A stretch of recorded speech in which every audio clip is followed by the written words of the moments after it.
Good morning, and my name's Tom Fresh, your host. I'll be with you for the next hour. What a pleasure it is to be here today, continuing in the book Rulers of Evil by F. Tupper Saucy, and we're studying Rome's involvement in the foundation of this country, the Jesuit fomentation of the Revolutionary War for the single purpose of separating the colonies from British control, from Protestant control in Great Britain. And so that religious liberty, which was denied in Great Britain, at least for Catholics, there were many laws that were discriminatory against Catholics for many historically obvious and justifiable reasons. Catholicism was persecuted in Great Britain. And Rome sought religious liberty for this country so that she could eventually use this country to bring the rest of the world to subjection to the papacy. And we're studying particularly the Protestants who came to this country seeking religious liberty, many of whom left England, and namely of which were the Quakers, who not only rejected Rome, but also rejected the Church of England because it acknowledged the divine right of the monarchy in Great Britain. And the Quakers saw the Church of England as just a permutation of the Roman Catholic Church. And they rightly perceived that it was not the Church of God, and they sought to come to this country to be out from underneath the influence of the Church of England and the Church of Rome. Anyway, we'll begin where we left off yesterday, backing up just a few sentences for continuity purposes. It says, they, meaning the Quakers, found a haven across the Atlantic in the colony conveniently granted by King Charles II to William Penn, one of the more outspoken English Quakers. Charles granted the land to settle a debt the Crown owed Penn's deceased father, Admiral Sir William Penn. Knowledgeable contemporaries publicly charged the younger Penn with being a Jesuit in disguise. Actually, all Catholic clergy in England were, to a certain extent, in disguise, thanks to a law prohibiting Roman Catholics from wearing clerical garb.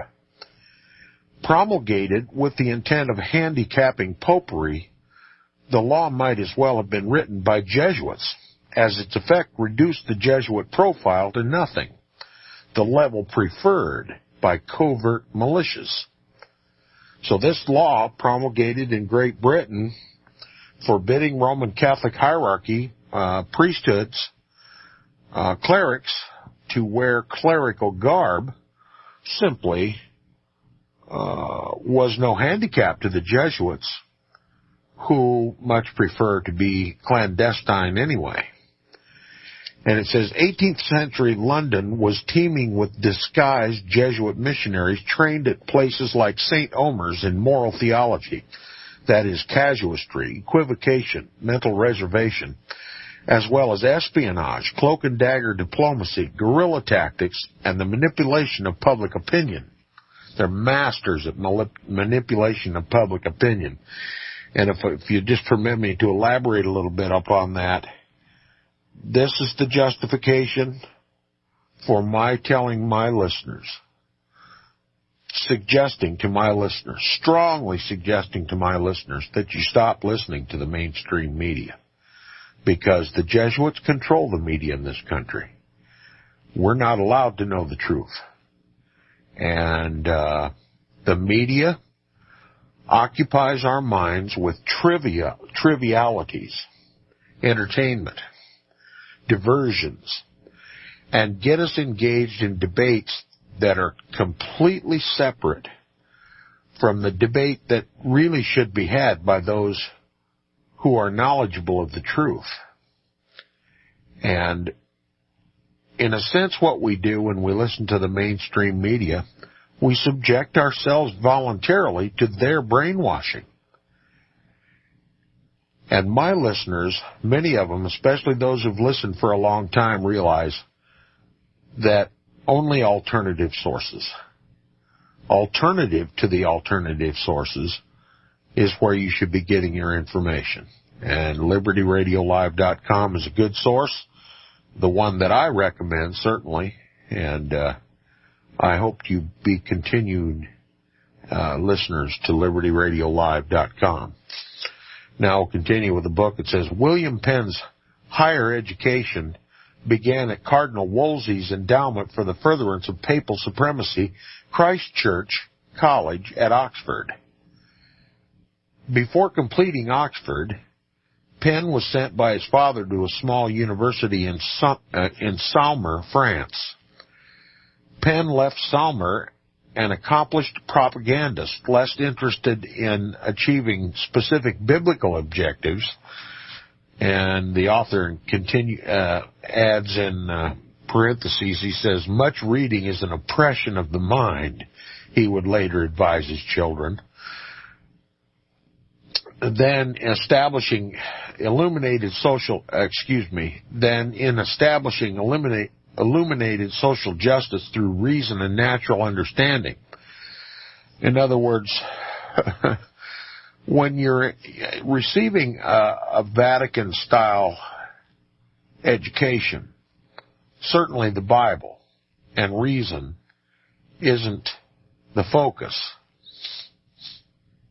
He says his most influential work, the pamphlet, No Cross, No Crown, published in 1669, agitated for Quaker separatism. Now, what does that title suggest to you immediately upon reading it? No Cross, No Crown. To me, it means that if you didn't die on the cross, you don't wear a crown. You might have one on your head, but it is a self-appointment. Christ is the only king. He's the only one who wears the diadem. And this entire idea of the divine right of kings is complete fabrication of man. Now, when men obeyed God, in the days when men obeyed God, and there were few, Christ set the kings. But in this day and age, the kings seat themselves, and they don't deserve to wear any crowns. It says his most influential work, the pamphlet, No Cross, No Crown, published in 1669, agitated for Quaker separation. Now, why would the Quakers want to separate? Well, the pamphlet obviously means if you didn't die on the cross, you don't deserve a crown. That means the queen, the monarchy of England doesn't deserve to wear a crown and is not divinely appointed to rule, and neither is the Pope. And the Quakers wanted to separate, as all God people should. Separate. Be ye separate, saith the Lord. Touch not the unclean thing, and I will receive you. And it says Charles II readily accommodated Penn's agitation by launching the Great Persecution of 1682, which created enormous migrations of diehard Protestants and Catholics alike to the American colonies. If Penn was not the Jesuit he was believed to be, he was at least a rather superior Jesuit product, another in a long train of princes, designated proprietor in Penn's case, deferring to the Quakers' dislike for titles of nobility, well trained to populate, administer, and defend their land grants in obedience to the will of the grantor. Penn's example, and Franklin's after him, inspired Franklin's esteemed Masonic brother, John Francois Arouet, better known as Voltaire, a founder of the Enlightenment, to memorialize Quakers as the noblest kind of born-again European. Yet well-informed Englishmen, and I have to ask the question before I continue, if Franklin was indeed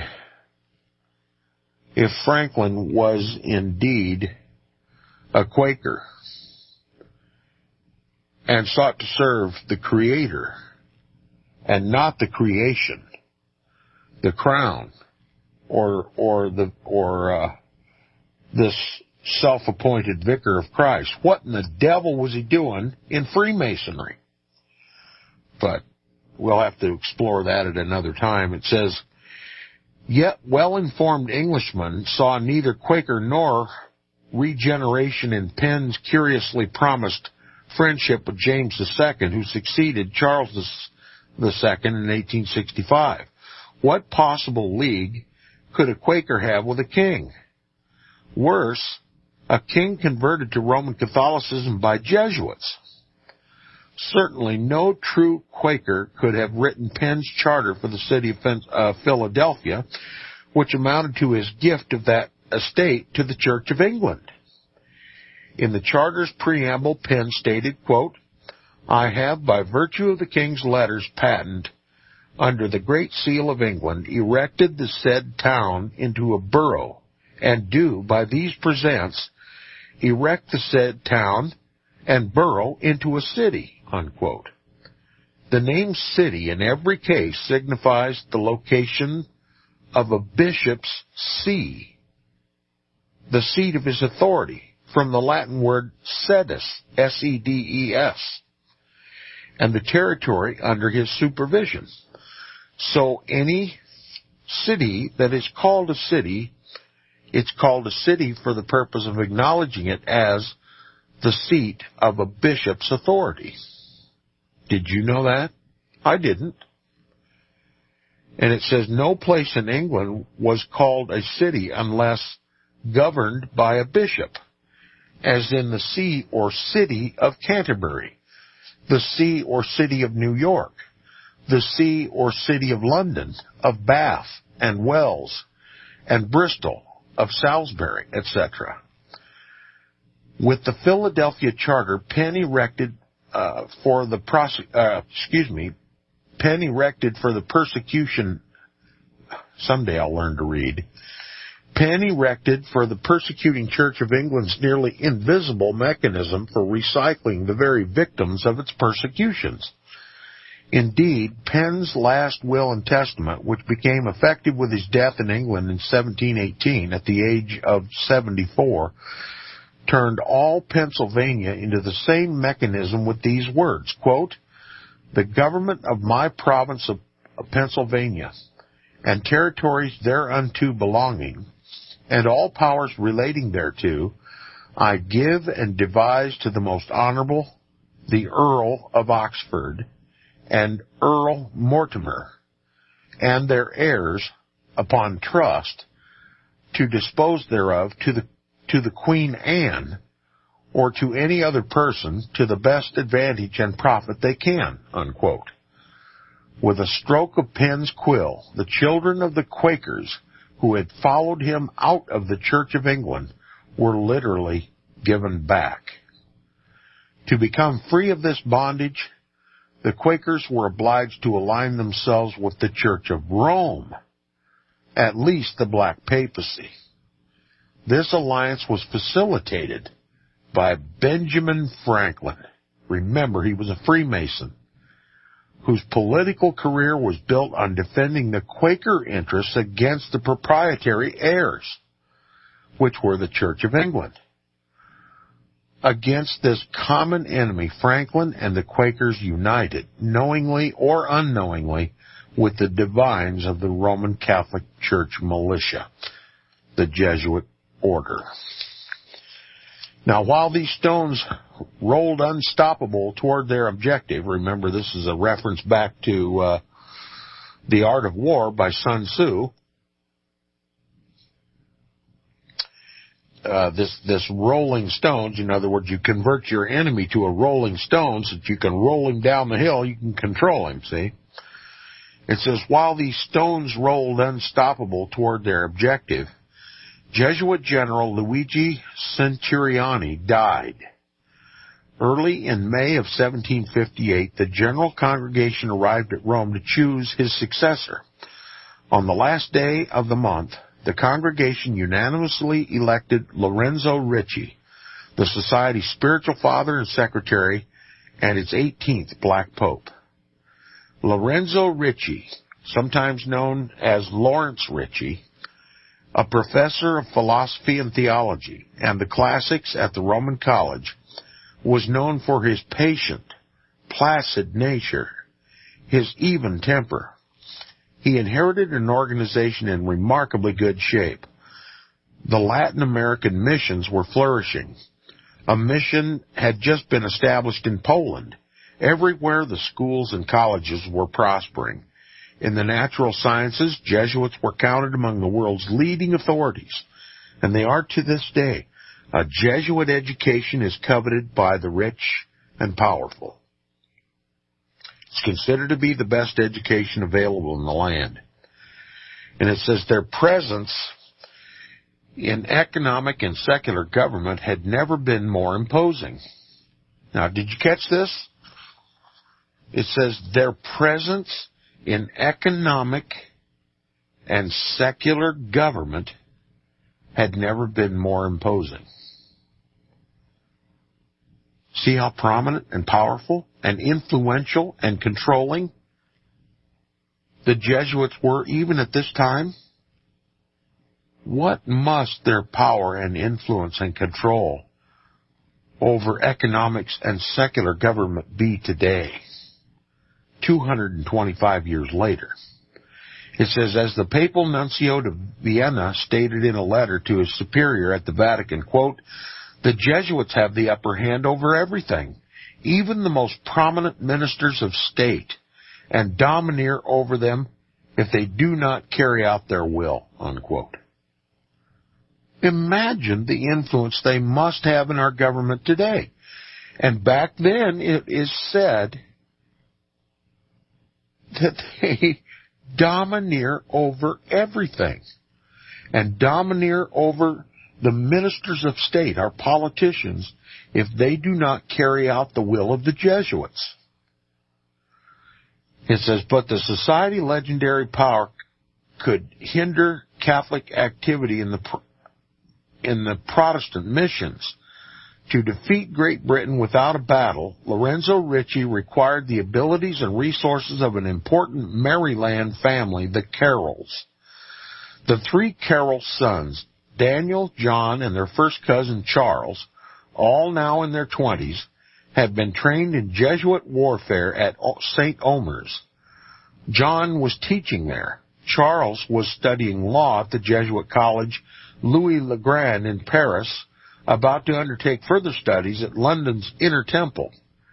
Daniel's activities between 1753 and 1781, very little is known. What is well known is the Carroll lads were among the wealthiest Americans alive. The mother of Daniel and John, Eleanor Darnall, claimed direct descendants from the Calverts, the owning family of original Maryland. She had come into possession of much of the land that Daniel would transfer to the District of Columbia, Washington, D.C. Charles Carroll stood to inherit America's largest private estate. Later, John Adams would label him America's richest citizen.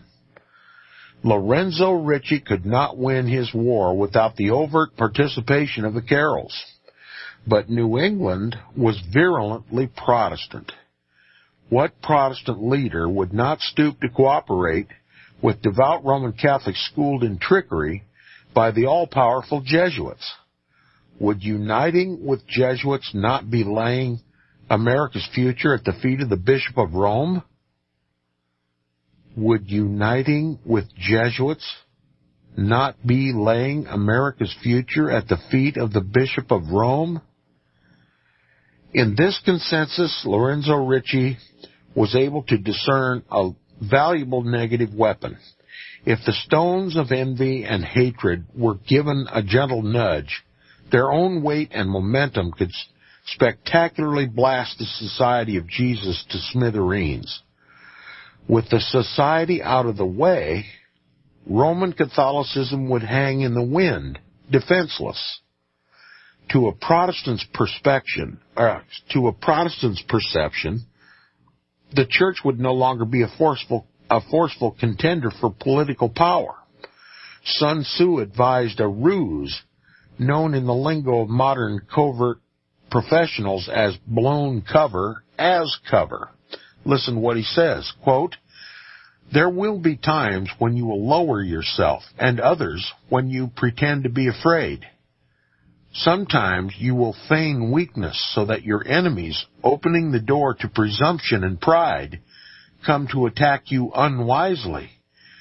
Give out false information about the state you are in.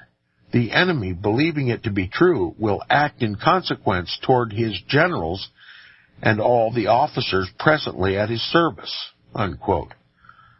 Yes, suddenly misfortune would bless the Society of Jesus. Weakness and persecution would be transformed into magnificent new capital for building synthetic relationships with other weak and persecuted people, such as the British colonists were destined to soon become. Without detailing his strategy, for Sun Tzu says, "You will never act in such a way that those who are inferior to you can never guess your intentions," unquote. Lorenzo Ricci affirmed to the general congregation that storm clouds were gathering on the horizon. The congregation summarily gave its understanding and obedience to the hidden design, the quote-unquote hidden design of their new superior general, who occupied, after all, the place of Jesus.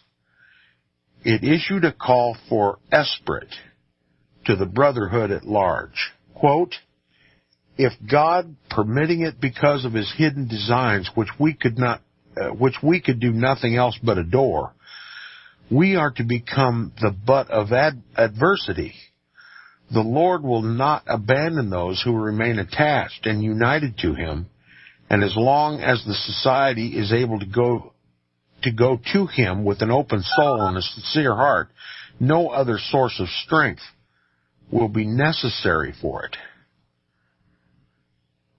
And I see we're coming up on the break. We'll continue with more reading and discussion of this book.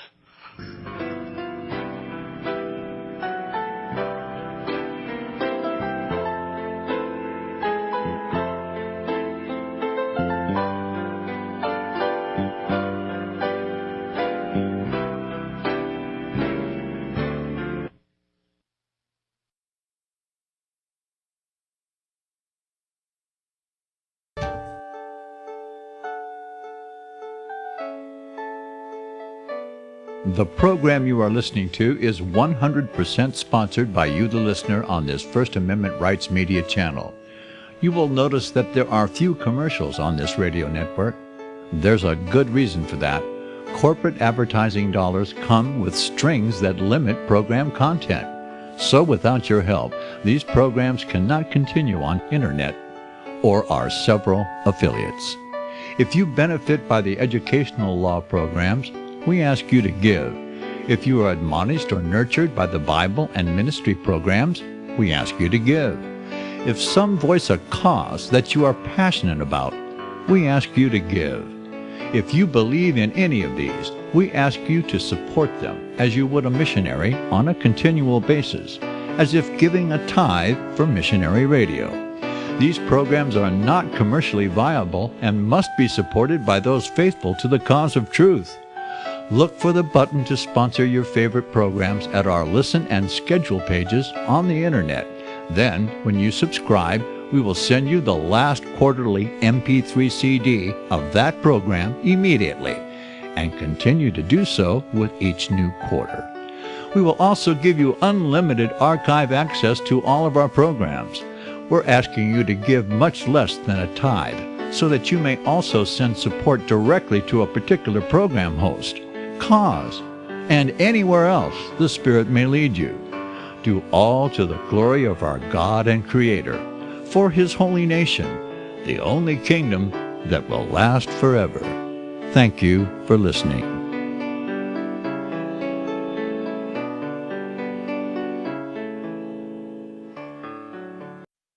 Visit crosstheborder.org, CROSS, crosstheborder.org, to get your print, EPUB, or PDF version of the book, The Rapture Will Be Canceled. That's crosstheborder.org. I know you all want answers, and believe me, so do I, and I'll do my best to get them. Despite Nicolas Cage's promise to do his best to get left behind rapture answers for us, don't hold your breath.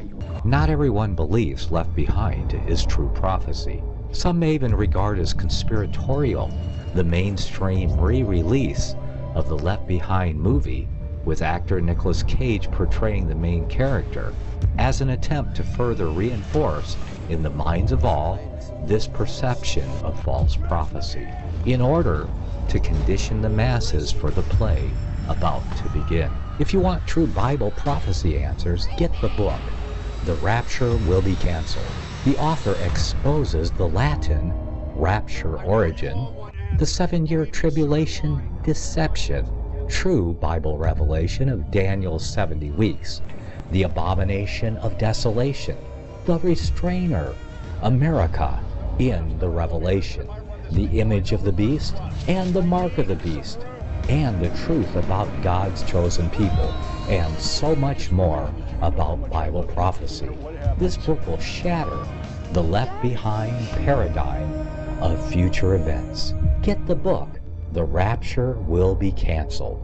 Visit crosstheborder.org, CROSS, crosstheborder.org, to get your print, EPUB, or PDF version of the book, The Rapture Will Be Canceled. That's crosstheborder.org.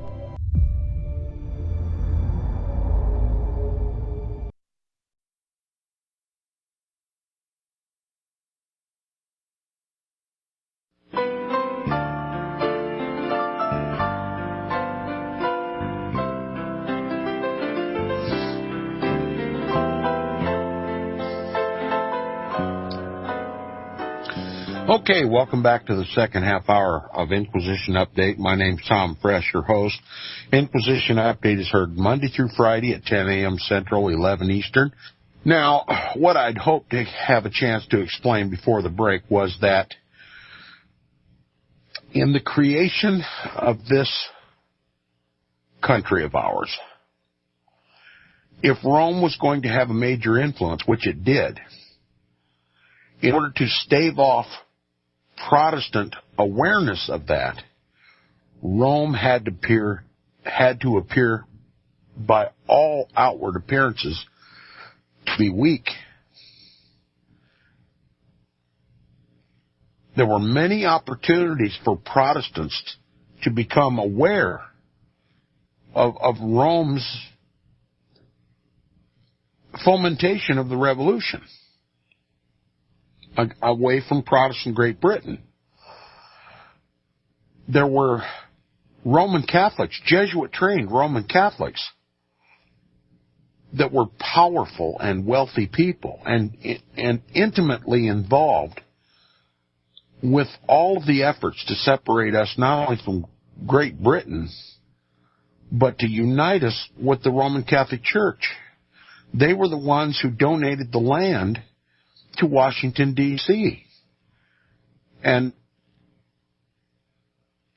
it was just imperative that the American people were never cognizant of Rome's true influence in the founding of this country. And so the Roman Catholic Church and the Jesuits had to appear to be weak. And much effort was spent on that endeavor, according to F. Tupper Saucy, that Lorenzo Ricci realized that the stakes were high and what he had to do to make sure that America was securely under Rome's control, while appearing to be religiously liberated. It had to go underground. It had to maintain control, but not obviously. And so much effort was expended in that regard. Now, you'll recall that in 1773, the Jesuits were banned by a papal bull. They were extinct, forever extinct. And they were reduced to criminal status, fugitives. And they sought refuge in Adam Weishaupt's Illuminati. And they resurfaced in Freemasonry. And we'll talk more about that when we read the book by P.D. Stewart. The most recent book by P.D. Stewart. The title escapes me right at the moment. For pity's sake. Hang on a second. I've got a copy of it right here. Yes, for heaven's sakes. Code word Barbelon. I'll be reading extensively from that book as time goes by. But Code word Barbelon will give us a greater insight into what happened during this period of time. And we also know that in 1798, the papacy was literally taken off of its throne. The Pope was taken off its throne in 1798 by General Berthier, one of Napoleon's generals, a Freemasonic general, Napoleon Bonaparte, who was working for the Jesuits. All of this was orchestrated to make the Vatican, the papacy, and the Black Papacy, the Jesuit general, and the Society of Jesus, the Jesuit order, to appear to be non-factors in the world. But that is in fact not the case. And now we'll continue with this reading. It says, the Prime Minister of Portugal, Sebastian the Marquis de Pombal, had been conducting what the New Catholic Encyclopedia calls, quote, a long campaign of calumnies, I think is more correctly. In other words, accusations, false rumors, distorted manipulation of incidents, all intended to undermine the Jesuits' reputation by ascribing to them nefarious doctrines, purposes, and practices, unquote. Now, this is the defamation of the Jesuits to add fuel to their suppression. Okay, the papal bull that suppressed the Jesuits, Clement XIV bull of suppression and extinction. He says, among Pombal's allegations were that the Jesuits had incited revolts in Paraguay, a Portuguese colony, and traded illegally, had even conspired to murder the king. Pombal supported his claim with numerous anti-Jesuit tracts and inflammatory pastoral letters, which he submitted to Parliament. In the Society's defense, a group of bishops showered Pope Clement XIII with letters commending the Jesuits for their invaluable work. Clement, known by the Jesuit historians as a Jesuited pope, hastened to send copies of these endorsements to Lorenzo Ricci for publication under the title Catholic Ecclesiastical Judgment for the Present Status of the Jesuits, unquote. Publication of these endorsements would show the world that the Society enjoyed the solid support of the Roman hierarchy. Significantly, Lorenzo Ricci declined to publish them. Significantly, Ricci decided not to publish them. On January 19, 1759, the Marquis de Pombal procured a royal decree expelling the Jesuits from Portugal and its overseas colonies. More than 1,000 Jesuit followers were crammed into ships and dumped on the shores of the Papal States, then an area of central Italy only slightly more spacious than Switzerland. 250 fathers were cast into dungeons, many perishing from maltreatment. The Portuguese crown seized all the society's houses, churches, and colleges as well. Now see how elaborate this is beginning to appear? They're even losing their colleges, their precious colleges, and their churches, and their houses of initiation, and their dwellings. It says stones were then nudged in France. Another reference to Sun Tzu and Art of War. Pushing the stone, just nudging the stones. They always line up their enemies to fall, and then all they have to do is just nudge them a little bit. Stones were then nudged in France. The superior of a Jesuit mission in the Caribbean, Pierre Lavalette, had obtained commercial credit to finance his mission in Martinique. When it happened that he could no longer pay his debt, a trading firm in Marseille alleged damages against him of more than 2 million francs. Lavalette asked Lorenzo Ricci for help. Ricci turned him down. The firm sued the society in a French court and won. Ricci then appealed the case to the Parliament in Paris, which was more of a Supreme Court than a legislative body. He says his lawyers argued that the society could not be held liable for personal debts of its members due to the prohibition laid down by St. Ignatius Loyola himself in the constitutions against any members doing business in a principal or partner, as a principal or partner. Although this claim was easily dismissible as a flimsy legal fiction, the court demanded evidence to support it. This required Lorenzo Ricci to produce the constitutions of the Jesuits, which had never before been publicly revealed. When the volumes were brought to court and examined, the government attorneys had a field day. A lawyer from Brittany named Lachalet charged that the Constitutions was a handbook of every known form of heresy, idolatry, and superstition, which provides tutelage in suicide, legicide, blasphemy, and every kind of impurity, usury, sorcery, murder, cruelty, hatred, vendetta, insurrection, and treason. As the Lavalette case unfolded during 1759 and 1760, Benjamin Franklin's beloved Voltaire slammed the Jesuits in two satirical plays mounted on the Parisian stage.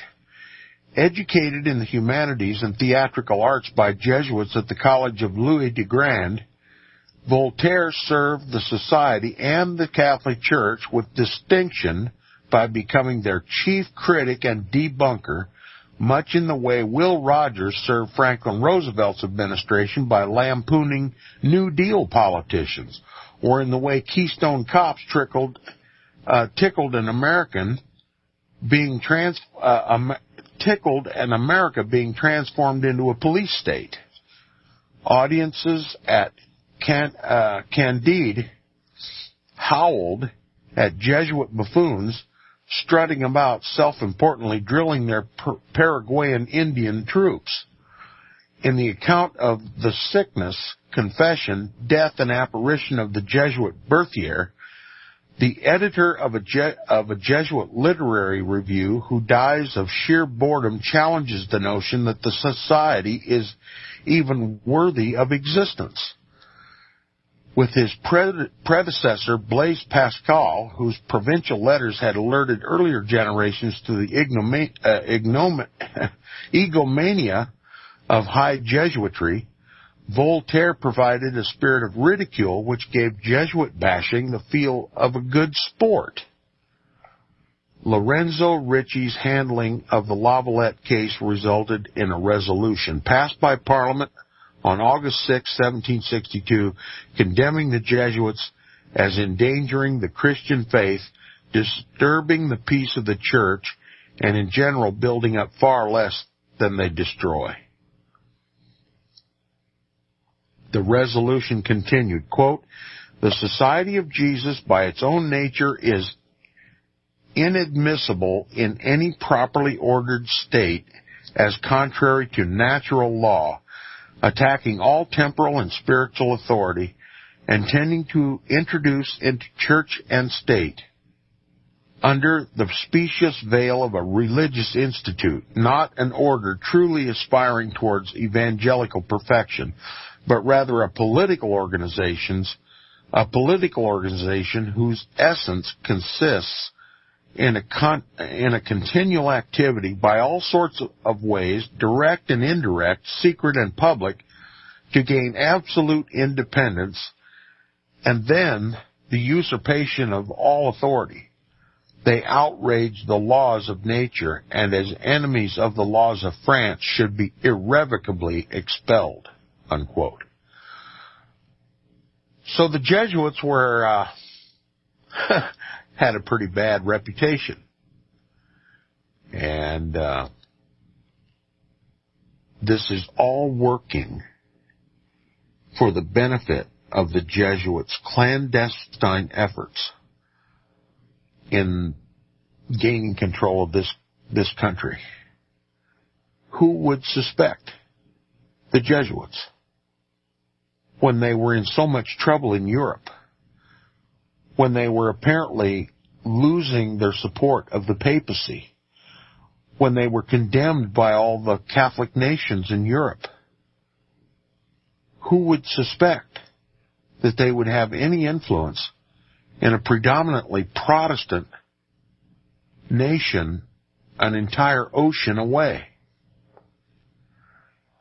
Continuing with the book, it says, Louis XV, being an absolute monarch, parliamentary resolutions were worthless without his signature. Louis, being obedient to his Jesuits, it was highly unlikely that he would ever sign a resolution condemning the Jesuits, yet sign it he did. And why he did has remained a point of debate. Some say his mistress, Madame de Pompadour, craved vengeance against court Jesuits for implacably denying her a Mass. Others say the king needed Parliament's favor to bail him out of the debt. I submit, that is, F. Tupper Saucy submits, that Louis signed because Lorenzo Ricci wanted him to. When the resolution became law, Ricci released the French Jesuits from their vows. The society as an institution ceased to exist on French soil. Louis consented to allow the Jesuits to remain in France, but as regular clergy. Others went into exile. And in parentheses, the author writes, Pierre Lavalette, whose financial problems had brought on the debacle, was exiled by Ricci to live the rest of his life as a private citizen in England. When the war that had begun in the Ohio Valley reached Martinique, the English occupied that tiny island and took over the Jesuit plantations, selling them, slaves and all, for more than enough money to have paid off Lavalette's debt.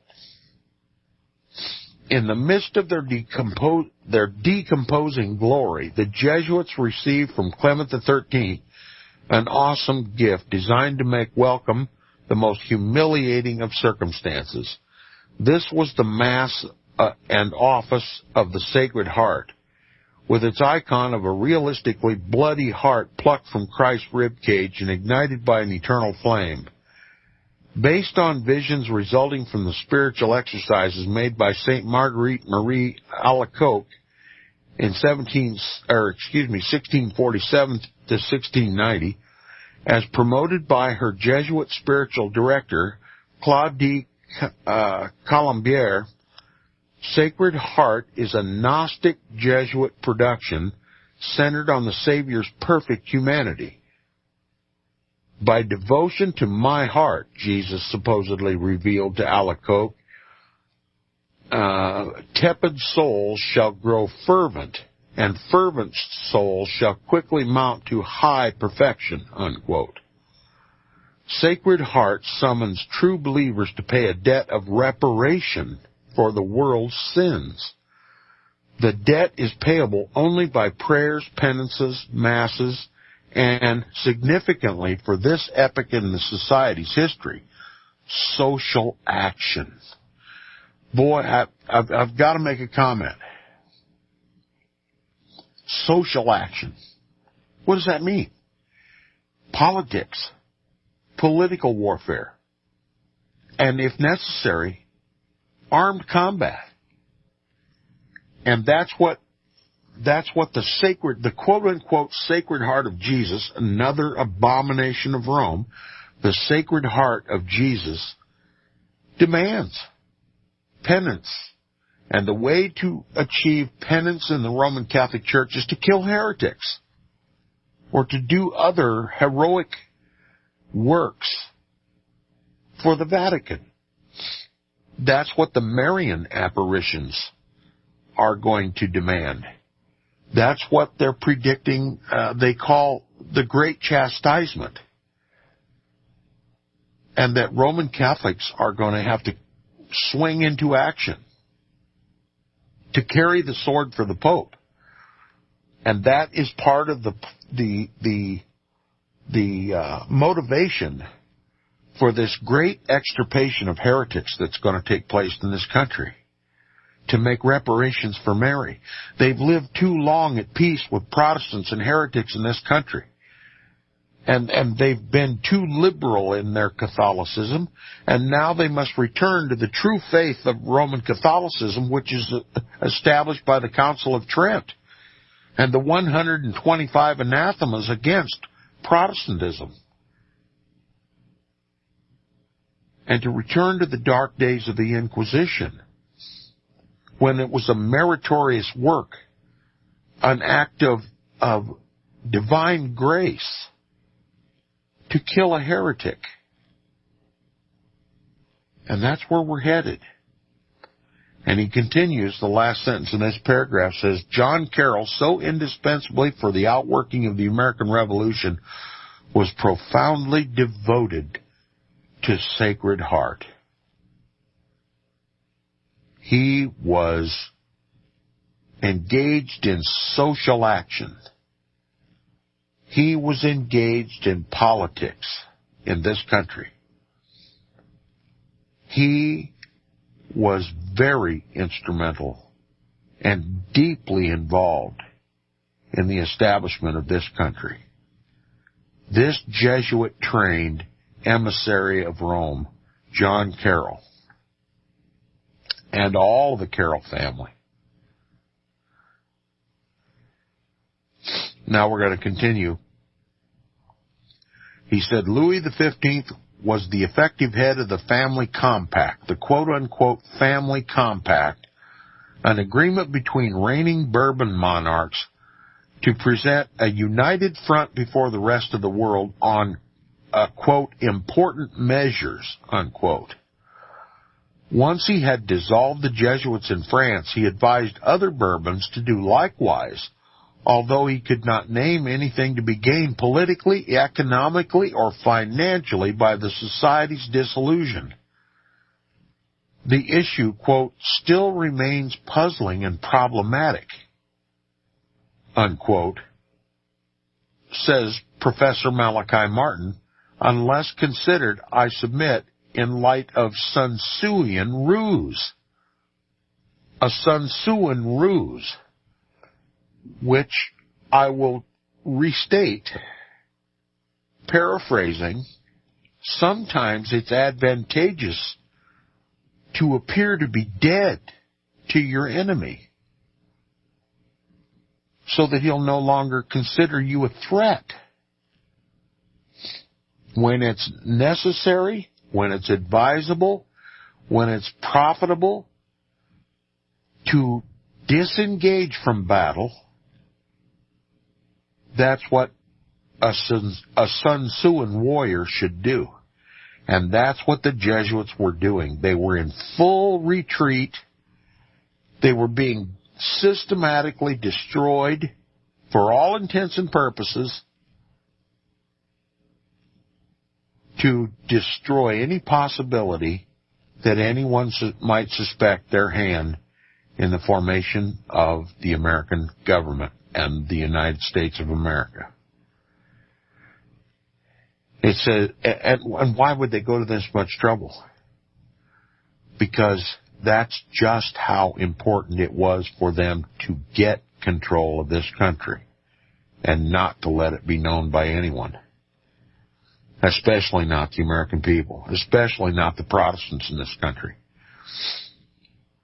He says, at any rate, the Bourbon Charles III of Spain followed Louis's advisory.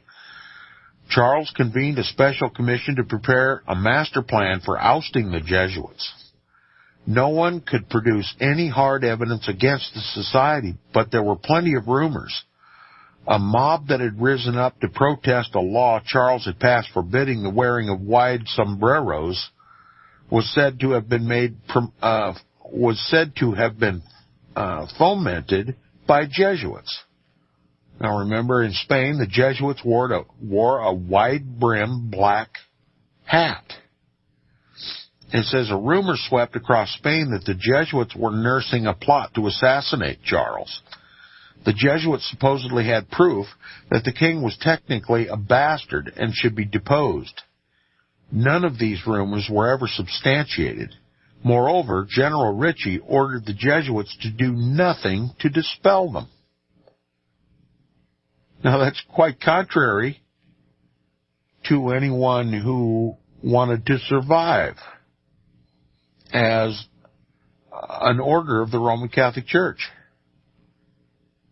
They allowed the calumnies to mount up with no defense. For all intents and purposes, the Jesuits are pretending to commit suicide here. He said the result was that 46 of the 60 Spanish bishops decided that Spain should follow the Marquis de Pombal and oust the society. Out goes the Jesuit from another Roman Catholic nation. Why? Because their services were needed here. And we'll continue with the reading Monday of Rulers of Evil. Stay tuned for Nicholas Arthur and Cross the Border. See you Monday.